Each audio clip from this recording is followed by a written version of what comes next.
लोक जनशक्ति पार्टी है, उसके नेता चिराग पासवान जी, हिंदुस्तानी आवामी मोर्चा के जीतनराम मांझी जी, अपना दल के अनुप्रिया पटेल जी और भी कई लोगों ने, महाराष्ट्र के मुख्यमंत्री शिंदे जी, अजित पवार जी और भी कई लोगों ने उनका अनुमोदन किया और स्वागत किया।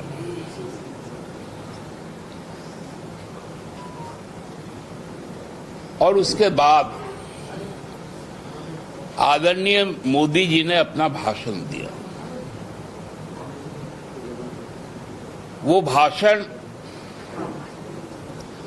अपने आप में यह बताता है कि मोदी जी नैतिक तौर पर प्रधानमंत्री के दावेदार नहीं रहे, उन्हें जबरन तीसरी बार अमित शाह जी के शब्दों में 60 वर्षों के बाद कोई सरकार तीसरी बार आ रही है। एक तुलनात्मक अध्ययन वो लोग करते थे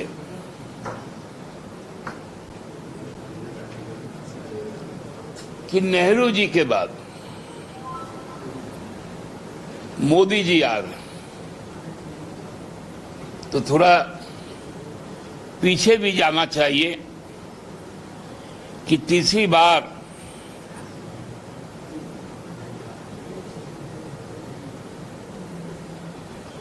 जब 62 में मोदी जी जवाहरलाल नेहरू जी आ रहे थे तो इस तरह का फ्रैक्चर्ड मैंडेट नहीं था। देश को तत्कालीन प्रधानमंत्री पर विश्वास था। आज देश के लोग प्रधानमंत्री पर विश्वास नहीं कर रहे।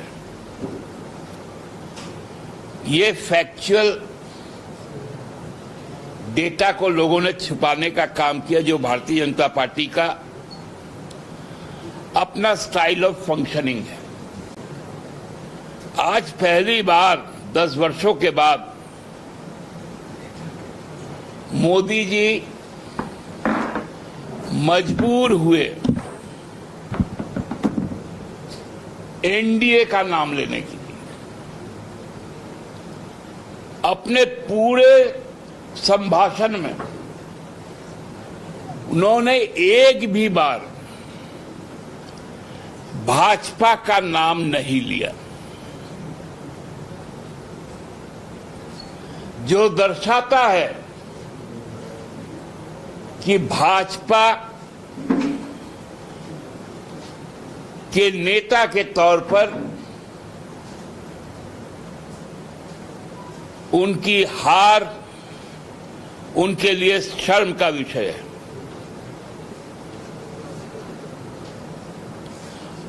उन्होंने अपने संबोधन में कहा कि जो बीज आदरणीय वाजपेयी जी, अब स्वर्गीय है श्रद्धेय बाला साहब ठाकरे जी, आदरणीय प्रकाश बादल जी, श्रद्धेय जॉर्ज फर्नांडिस साहब, श्रद्धेय शरद यादव जी ने जो बीज लगाया था, आज उसका ये वृक्ष है। 10 साल में पहली बार मजबूर हुए उन नेताओं को याद करने के लिए। एक बार भी नहीं कहा कि मोदी की गारंटी। उन्होंने अपने पुणे चुनाव में जो न्यूनतम 45 मिनट और लगभग 1.5 घंटा का उनका भाषण होता था, उसमें न्यूनतम 50 बार से लेकर 125 बार तक अपने नाम का उल्लेख खुद किया। मोदी ऐसा है, मोदी वैसा है, मोदी ये करता है। आज कहां गया वह सूर? उन्होंने कहा कि अब शासन सर्वमत से चलेगा, क्योंकि उन्हें मालूम है यह जीत नैतिक जीत नहीं है। यह जनादेश उनके नेतृत्व को खारिज करता है। इसलिए आज एनडीए याद आया। एक एक दल का एक एक सदस्य, चाहे जीतन राम मांझी हो, अनुप्रिया पटेल जी हो, उनको मंच पर बैठाया गया। लेकिन झारखंड से भी उनके एक पार्टनर थे, आजसू, उनके भी एक सांसद है, उनको अपमानित करने का काम किया गया। सुदेश महतो जी को मंच में नहीं बुलाया गया। यह दर्शाता है कि झारखंड के प्रति उनके मन में क्या गुस्सा है। यदि सर्वमत है, सरकार चलेगी और नीतीश जी की वहां पर उपस्थिति है,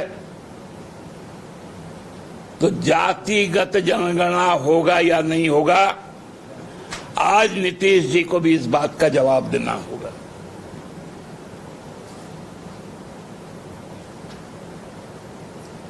और उस जातिगत जनगणना में झारखंड विधानसभा ने सर्वमत से सरना धर्म कोड को शामिल करने की मांग की गई। तो जो 9 सांसद यहां से चुनकर गए, जिसमें आजसू के भी है, उनको बताना पड़ेगा कि सरना धर्म कोड जातीय जनगणना का हिस्सा होगा या नहीं होगा।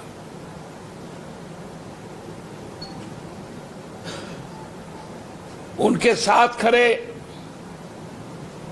नीतीश जी को यह बताना पड़ेगा कि जो झारखंड विधानसभा ने सर्वमत से पारित करके प्रस्ताव भेजा है, 27% पिछड़ा वर्ग का आरक्षण, वो झारखंड को प्राप्त होगा कि नहीं होगा।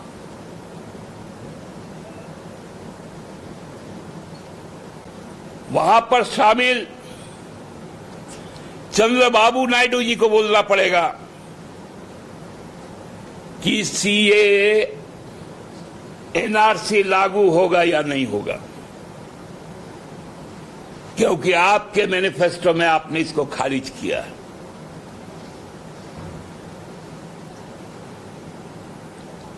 ये ऐसे सवाल है जिससे आप भटक नहीं सकते।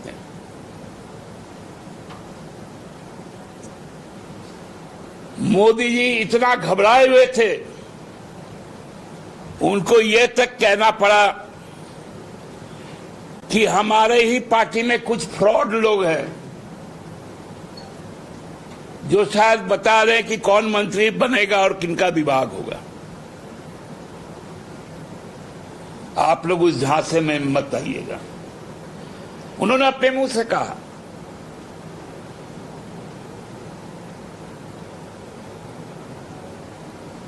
उन्होंने कहा कि जिनको बनाना होगा वो मोदी को यदि पहचानता है तो जानता है कि मोदी किसी को बताता नहीं।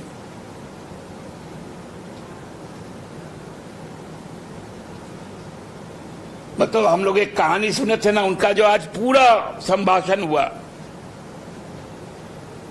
कहीं तो गोता लगाते दिखे, तुरंत नजर आया कि अरे हम तो गर्त में पहुंच गए, उठना है। फिर से उस तरह की बातें, विपक्षहीन।